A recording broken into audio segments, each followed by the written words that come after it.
Good afternoon, and thank you for joining us today. My name is Tim Lee. I'm a research analyst at Red Cloud Securities. I'm delighted to host a Red Cloud webinar on silver mining and exploration today. We will hear from Luis Zapata, Executive Chairman of SilverX Mining. During today's webinar, he will provide an overview and outlook. Then we will take questions. You can type your questions into the chat box at any time, and we'll get to as many as we can. Before we kick things off, first we need to discuss the fine print. During the SilverX webinar, forward-looking statements may be made. I would direct listeners to the company's forward-looking statements outlined on page 2 of the SilverX corporate presentation. That can be found on the company's website, silverxmining.com. For Red Cloud Securities, Inc., I would highlight that this webinar is for information purposes only. It should not be considered a solicitation or a recommendation to buy or sell securities. We note that this call does not consider the particular situation or needs of individual investors, and participants should rely on their own investigation and seek their own professional advice before investing. Please see our most recent research located on the Red Cloud website for specific disclosures pertaining to SilverX. So we have SilverX presenting today. The company is an exciting, emerging silver producer operating in Peru. The company is relatively young, but it has hit the ground running with production. The company is focused on growing its Nueva Recuperada mining operation, which also has tremendous exploration potential. Ultimately, the company is looking to become the next mid-tier Latin American-based silver producer. With that, I now turn it over to Luis to update our audience on the company. Thank you, Tim. Good afternoon to all the wonderful Red Cloud investors and people on the webcast. Today, we'll be talking about SilverX, and as Tim said, we're an emerging Latin American silver producer. As Tim mentioned, the fine print, the disclaimers, we will be having and making some looking forward statements during this presentation.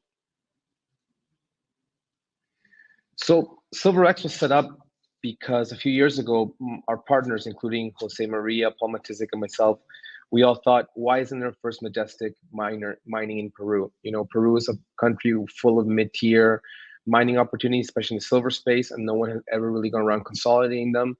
In 2017, Jose Maria, our CEO, and his partner, Sebastian Ball, who's now our VP, went ahead and bought this opportunity, the Nueva Recuperada plant from Buenaventura, and today it's back in production thanks to their efforts.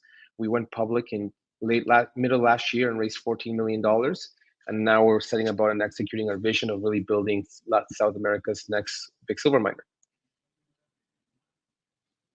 As far as the leadership team and the board, I won't get too much into it, but again, Jose Maria, our CEO, he's currently traveling, hence why I'm doing the presentation. He's a mining engineer by trade. Some of the people on the board you might recognize. Daryl Carty certainly has had a few successes. Mike Hoffman, former chairman of Trevally, is also on our board. And of course, we are called SilverX through the involvement of Paul Matisic. Paul doesn't need any introduction. He sold, I think 5 or 6 companies for a few $1 billion in total. Most recently, GoldX Mining, and before that, LithiumX Mining. Hence the name SilverX was sort of a continuation of that brand. What I would mention about this team is that the entire team, including actually Paul, we are all based in Lima. I'm talking to you right now from Lima, Peru. Paul is here about half the year. I think that's very important. We don't try to run this company from North America. Everyone involved and everyone that you see in this presentation, except really for Daryl Carty, is here in Lima, Peru. A little bit on our capital structure. We have 122 million shares out, trading basically flat like the market the past 3 months. At today's price, we have about a $34 million market cap. I would note that when we did go public, we did a 60-cent financing for $14 million, and you had some of the world's, arguably smartest mining money come in, including US Global and Earth Resource Fund out of Germany, etc. We also include in our register Sprott, who's a shareholder, and insiders own 30%. I think this is actually quite key. So Jose Garcia, our CEO, Sebastian and myself, I guess we're the biggest shareholders of the company. So, we're fully aligned with trying to make sure the stock does well. I mean, SilverX, obviously a production story, but just right off the bat, I think we're very attractively valued in comparison to our peers. Now, most mining companies will say that, but I think the numbers bear this out. If you go on our website, you can see this presentation, which is quite new, but I think we have a compelling valuation across all multiples, and I'll leave for everyone to look at that themselves. So for those of you who may not be so familiar with SilverX, let me kind of give you a quick overview of our main asset. What we do have is the Nueva Recuperada district. Okay, this what you see here on this page is an entire district. There's 15,000 hectares of tenements that we own. Right in the middle there, you'll see a processing plant. This was actually part of the original asset purchase from Buenaventura back in 2017.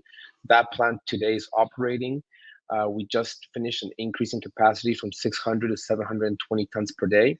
And we feed that from the Tangana mining unit up north. And Tangana's today a fully producing mine. As late as last year, Q4, before we started the overhaul of the plant, the mine was producing between 500 and 600 tons per day. We expect to ramp up quickly here over the next quarter into full production, which we categorize at 720 tons per day, as that is a new plant capacity. This project is located in the district of Huancavelica in central Peru. Huancavelica is basically one of Peru's most historical silver mining districts, actually one of the three main Spanish mines that fed the Spanish Empire of Silver. Castro Virreina is directly south of us, which is interesting. When we went public late last year, we had a 43-101 statement completed. At that point, we had 7.3 million tons of resource. You can see the average grades here. Over the past, since we went public in June, again, we've been drilling. We've embarked on a 25,000 meter drill program. I think about 10,000 meters has been completed thus far, really focusing on expanding the current resource, not just in size, but in category. As you can tell, the current resource is all inferred. Since we are in production, we've really put a lot of effort in drilling the production areas, not just to increase our understanding of the system where we're producing from, but obviously to put some of this inferred resource into an M&I category. So with that, we are targeting an updated resource statement in Q2 of this year. We were actually targeting the second half of the year, but as the drilling has gone well and our QP has been working hard, we expect to file a new 43-101 resource imminently here. And again, when I talk to you about the district, I mentioned the Tangana mining unit as sort of our mining unit, obviously. This is Tangana, okay? So it's a 10-kilometer strike. Tangana East was a mine that we had or a portal we had in production last year, which we previously called San Antonio. We're now focusing production in what we call the Tangana main zone. That today is in production. We really looked at Tangana late last year. We thought, look, the mine's coming in online. All the development was completed. The grade was much better in that zone. And that really was what drove our necessity to increase the plant capacity from 600 to 720. That extra 120 tons with the grades that we're seeing in Tangana, I think are going to be very attractive. Tangana's it's a high grade system, 14 ounces equivalent on average. So we're trying to feed on the head grade, wide veins, 2 to 3 meters. Tangana East probably has more of a bulk tonnage potential, and Tangana West, which we had some news releases on last year, the grade there has been really spectacular. I mean, over 10, 15 ounces at some point on surface sampling. It's a continuous structure. This was mined, before by Buenaventura in the 70s, 80s, and throughout, and this is what's going to feed and is feeding our mill today.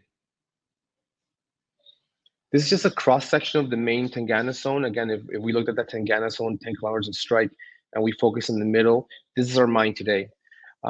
So the gray blocks is what was mined out by Buenaventura.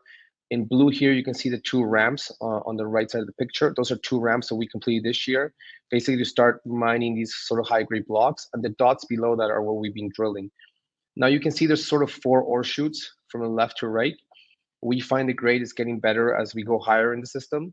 And again, what we really like is when we drilled and we had some good drill results, we really were proving out sort of the thesis behind the system. We were proving it out with drilling. We're now seeing that in production. Here, we've also been finding a lot of gold in the system, which is now being reflected in our concentrate sales. We've had concentrate sales with up to 72 grams of gold, which has been great. Obviously, it's making the mine way more profitable. And, we're just happy. I mean, this is a mine that we put back into production ourselves. Jose Garcia and our team did a wonderful job. And this cross-section is really just showing you what's feeding our mill today. This is not a project. This is not a projection. This is mining in central Peru as we speak. Referring to the reality of the Tangana mine, this image here in this slide, just to show you kind of the veins that we're targeting. There's different veins called Tangana, 1, 2, 3, and 4, etc. And up here in the north, you'll see a vein called Cauca. This is very important because on the right side of the picture, where you can see the levels, and again, these levels here on the right side are actually the mine today. We've been completing a widening of this Cauca adit, sort of to connect the Tangana development to the Cauca development. That's about halfway done. We've, the adits here were about 1.5 meters by 2 meters. We're widening that in order to increase our production capacity. And you ask yourselves, okay, but if Tangana is such good grade and you're in production, why are you heading towards Cauca when you might be constrained in plant capacity? Well, the reason is that Cauca we really see as the largest potential in the system. I don't know if I can zoom in here, but if you go on our presentation, you can see some of the grades we're seeing at Cauca on surface. We think the grades here will actually be better than the grades that we can probably get at Tangana. There is, again, historical mining here on the right side, on the right ore shoot from the Buenaventura days, but you were getting, close to 1,000 grams of silver, and there's actually blocks in there that we're quite happy with the grade that we've been recently sampling. So, this is permitted, it's ready to go. We should reach that. That adit should be completed in about a month or so, and we'll be pulling some high-grade material from Cauca. We think that Cauca really represents the largest potential in the Tangana system, and the higher grade we can feed through the mill, the better. In the original slide where I showed you sort of the district, there's a project south of the plant, which is called Esperanza. Esperanza is another very interesting project. We're waiting to get the social license there, but Esperanza is really full of high-grade underground workings. We're talking 15 ounces, sort of on average. As soon as we're getting ready technically, we've been there underground. Actually, Tim, who's hosting the call, he kindly accompanied us on a site tour, I believe last year, and I'm pretty sure he went down to Esperanza to see the old adits. But Esperanza really could be, again, another future mine for the company. We're working to get them to production. And, there's about 500,000 tons of resource that were very high grade, ready to be pulled out, full of underground workings. So for 2022, sort of our outlooks and catalysts. If some of you follow SilverX, I know we had a quiet period between January and mid-March of this year. What we were doing in that period was we were increasing the plant from 600 to 720. Now, obviously, this was an older plant. When we started that process late last year, we basically decided, look, let's overhaul the thing to make it, TikTok brand new.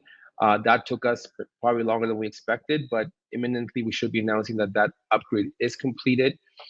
So again, from 600 to 720 tons per day, we think that delta of 120 will really be profitable given the grades we're pulling out. The second bullet point is we're obviously going to complete a new resource estimate. I mentioned that before. We've been quite aggressively drilling, not just for mine development, but obviously for the purposes of increasing our resource. That should be, announced Q2 this year. Additionally, we're going to be drilling an additional 15,000 meters, not just in Tangana, but in Esperanza and Maria Luz, another very high-grade silver project in our district. And we have announced the increase of our EIA from 720 to 2,500 tons. This is a permitting process that we think is key because we believe that the true potential of the district is 5 to 10 million ounces. Now, with a 720 ton per day plant, that won't be possible. With a 2,500 ton per day total throughput capacity, we think that would be possible. So the first step is get the license. We have started that process last year with all the social consultation based on environmental permitting, assessments, etc. That's on its way, and we should file that this year. And again, we're trying to advance 9,000 meters underground. That's just part of the regular mining process. As we mine, we need to advance and prepare the mine for more production. That's always going to be an ongoing thing. So that was basically a quick overview of our operations in Nueva Recuperada in the Tangana mining district. For some of you, again, that follow SilverX, we went public via merger with OroX, which is our vehicle. OroX had a high-grade gold project called the Coriorco Gold Project. It's a project that's really drill ready. We announced a community agreement early last year. Since then, we've been quite focused on Nueva Recuperada, but we will try to extract value from Coriorco. We do want to shoot the 3D IP this year and really define drill targets because some of the grades that you see here on this presentation are quite interesting. Basically, it's another swarm of high-grade silver veins. There's a dome there that you see. There was 2 veins that was mined. They pulled out 10,000 tons of 13-gram material, and we really like to drill that. So the first step is to shoot the 3D IP. Hopefully, we do that later this year and drive value for Coriorco as well. We always end this presentation just by showing photos because I think a lot of people don't realize that SilverX is a producer, but today we are a company in production. We should be getting to the 720 ton per day throughput level on the mine and the plant this quarter, this second quarter. These photos were taken recently. Again, I mentioned the presence of gold in the system. This is mineral that's coming out today or the past couple of weeks from Tangana. I would note that, again, we're seeing 72 grams of gold in our concentrate. Okay, that's concentrated, obviously. But, you're seeing a couple of grams of gold in some of the zones now, which is really driving the value of the mineral that we're pulling out quite aggressively. And this is our CEO, Jose Garcia. Again, he's a mining engineer with our team there about a few weeks ago. So this is a reality. I think we're one of the few silver juniors in the market, and I think we're very excited about that. We feel that we're very well positioned to capture value, hopefully as the market improves and people start realizing that, hey, these guys are actually mining silver and making money. A quick note on ESG. I mean, some of you who follow the mining space, you might hear some of the stories about Peru, etc. But look, SilverX took over an asset that has been operated for 50 years.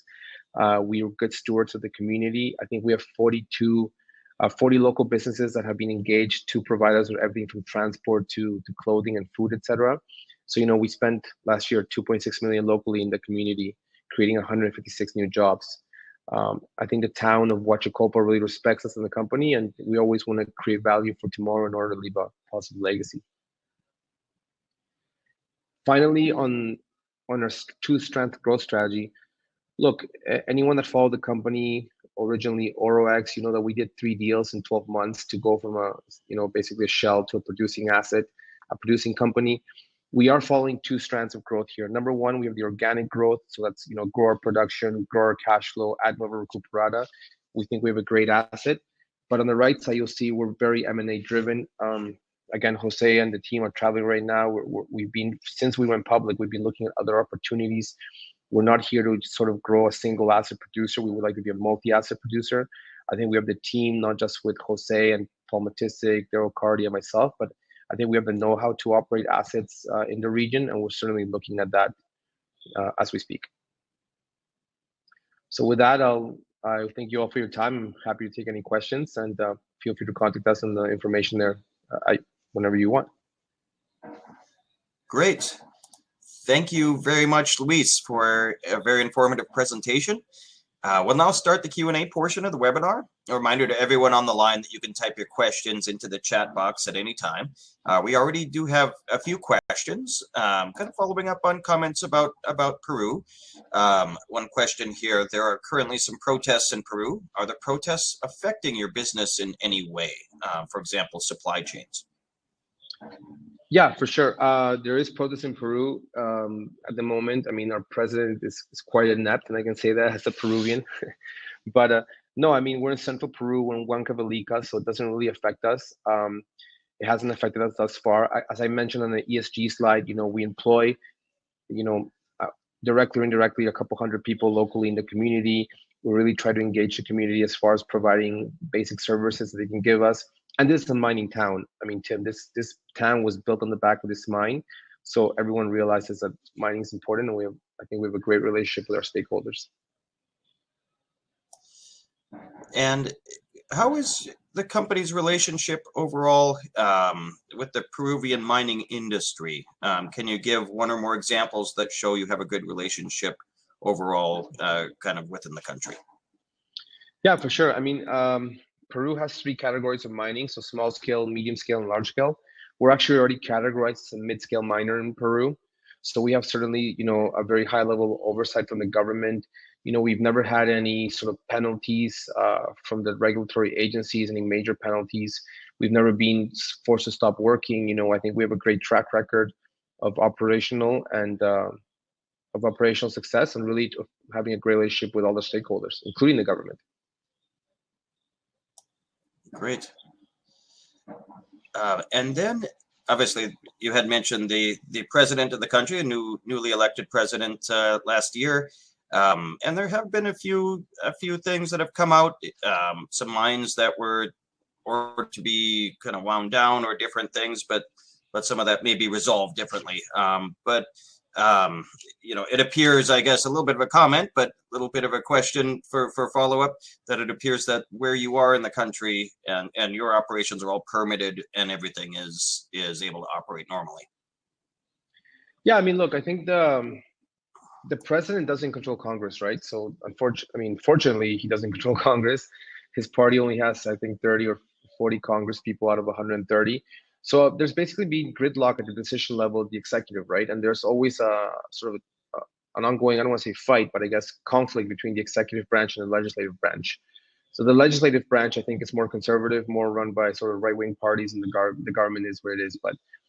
But again, as a Peruvian, I can tell you that there really is nothing going on here with the government because they can't do anything, you know? And there have been issues of mines being obviously sort of targeted, but those are really mines that have community issues. Peru's not a monolith. You know, a mine in Huancavelica isn't the same as a mine in Ica or a mine in Piura or a mine in Arequipa. Every mine has a different relationship with its local community. And I think all we can do is focus on our mine and maintaining that good relationship. Great.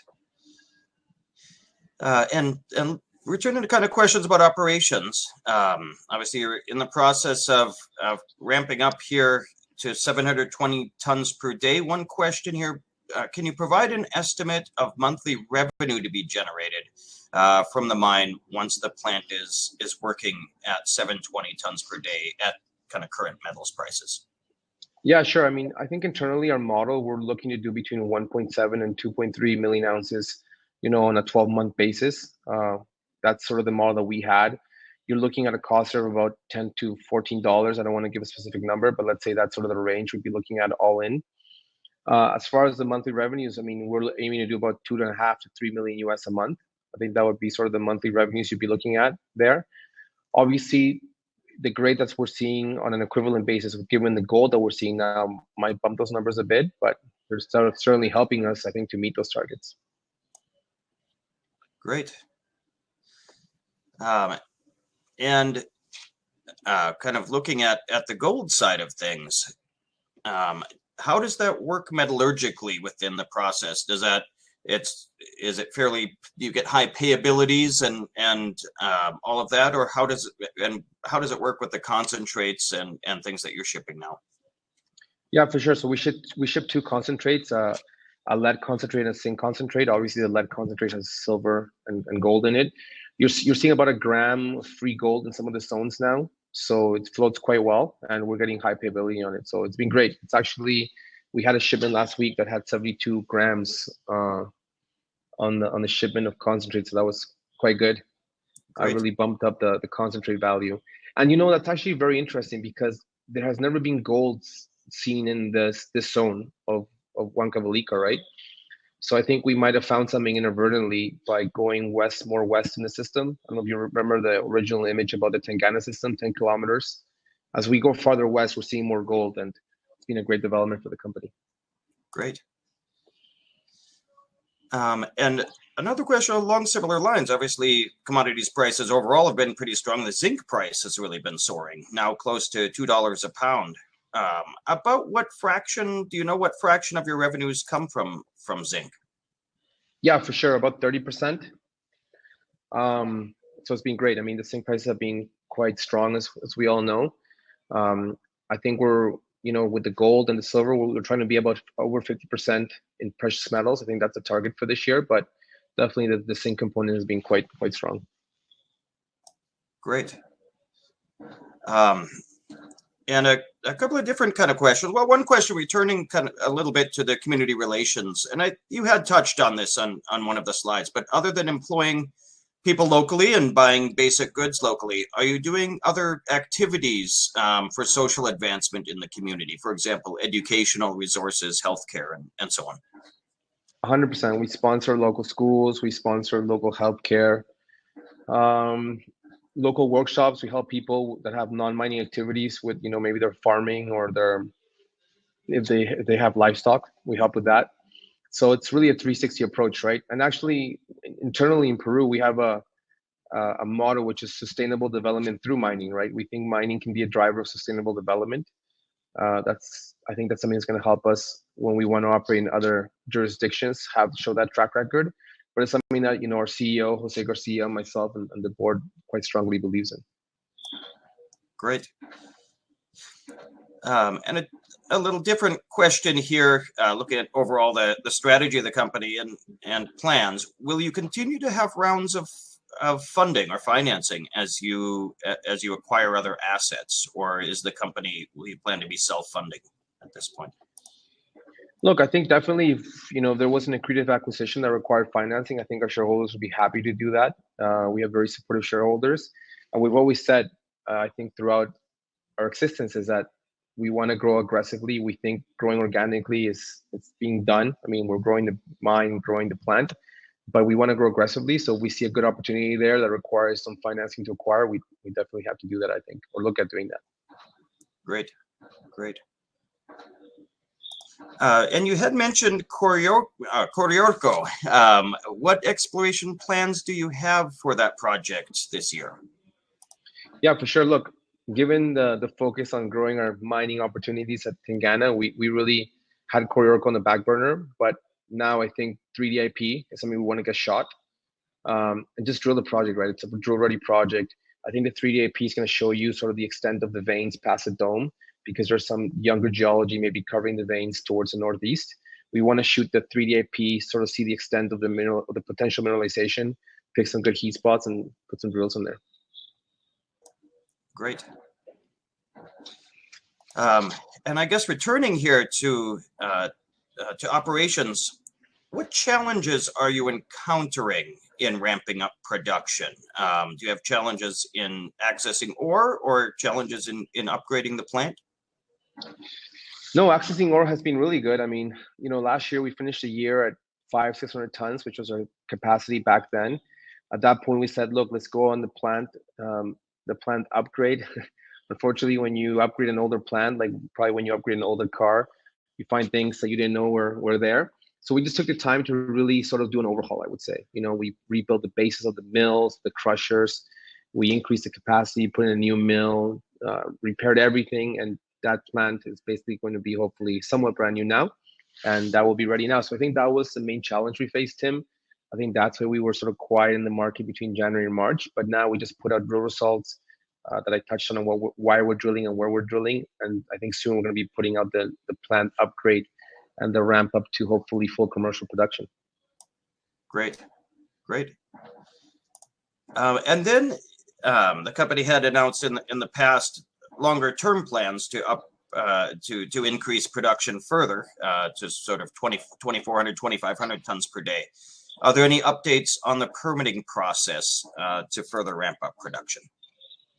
Yeah, correct. The process to increase your EIA, your environmental impact assessment in Peru is I don't want to say burdensome, but you need to complete a lot of steps before you file, including baseline environmental readings, correct? So for a year, you need to basically do environmental baselines. We're in the process of doing that now. We expect to file the EIA increase to 2,500 tons per day, I would say the middle or the third quarter of this year.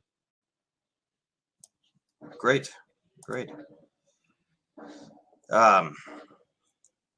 I think that's all the questions we have submitted today. But just to review, overall, what news might we expect to have over the coming weeks and months from SilverX? Yeah, sure. I mean, if you follow our news releases, I think number one, the plant completion. Number two, the ramp up to full production, if you will.